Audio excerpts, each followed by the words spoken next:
So we're going to talk about fall insect pests. Let's start with the spongy moth. Okay. Well, the spongy moth is previously called the gypsy moth. It is a destructive invasive insect that is found in the northeastern United States. It's been here at least a century. Okay. It is a female moth that will attach its eggs to, trees and stones and toys and equipment, your vehicle, anything that moves. And so that's what we have to be careful about this time of year, is especially on firewood. So we want to check for those egg masses. They're 1.5 inches long and 3/4 inch wide. They're like a yellowish color, look like they have hair maybe, and each egg mass can contain up to 1,000 eggs. That's a lot of eggs, huh? Yeah, Wow. it's a lot. So that's what you want to be looking for right now.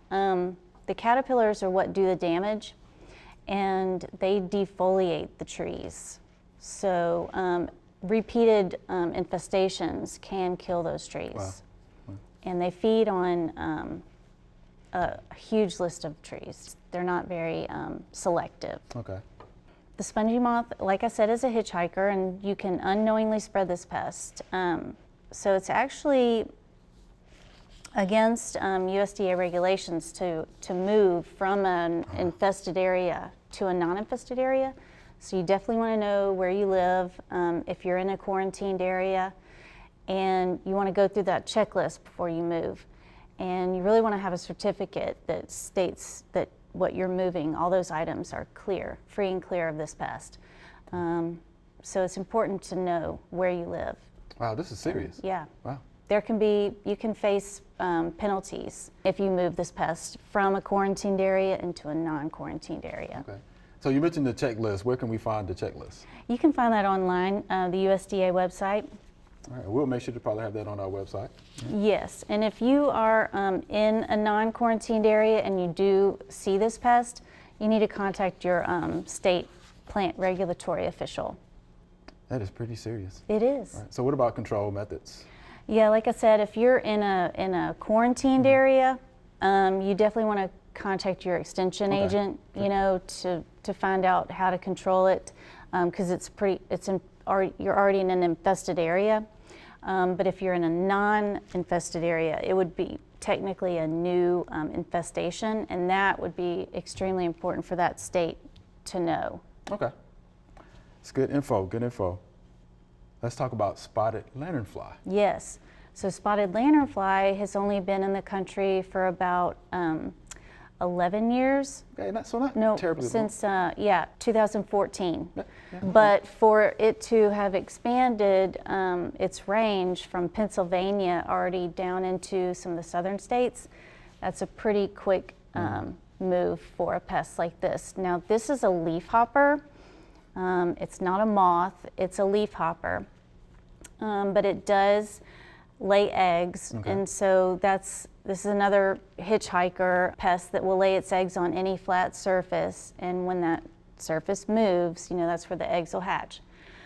So right now you're going to see the adults, and the females will start laying eggs, and then at first frost, those adults die, and the eggs will overwinter. And so right now you're going to want to be looking for those egg masses. Okay. Now, one of the best places to look for these pests is on the tree of heaven. That tree was brought over here like 100 years ago, and it was used for erosion control, like along the railroads. Well, this is kind of how we're seeing these move, is along the railroads, and like laying their eggs on rail cars, and then they hop off, and there's their food source. So true hitchhikers. Yeah, true hitchhikers. And so right now there's about 19 states that have some degree of infestation, mostly along the East Coast and moving into the southern states. So these feed on grapevines, which is really bad news for, some winemakers and orchards like stone fruits. And they also feed on our hardwood trees. So these are sap suckers. They will pierce and suck the juices out of the plant. And so then you get that sticky honeydew that grows the black sooty mold. Right. So that's one sign that you might have these, is seeing that honeydew and the sooty mold. Okay. If you do have tree of heaven on your property, you may want to get rid of that, but you don't want to just cut that tree down, because you'll send like a girdling stress response to the tree and you'll get a bunch of suckers. Yeah. So it's best to use chemicals, like a stump killer when you're trying to take the tree of heaven down. But also, like, we have been able to use those as like trap trees on your property. If you were to have an infestation of spotted lanternfly, then you can go and use that tree for treatment. Okay. Now your control method, so let's go back to laying of the egg masses. So how do you get rid of the egg masses? So you really should take like a credit card or a pocket knife and like smush them and scrape them off into some alcohol so that you kill all those eggs. Okay. Wow. All right, Lisa. Yeah. So let's talk about the imported fire ant. So the imported fire ant, has been here a while too. It came over likely in a shipment into Mobile, Alabama. So in this scenario, we're looking at a pest moving up from the south into the northern states. So it's in pretty much every southeastern state. And if you live in these southeastern states, then you know what you're dealing with. You see the mounds. They like sunny and hot areas.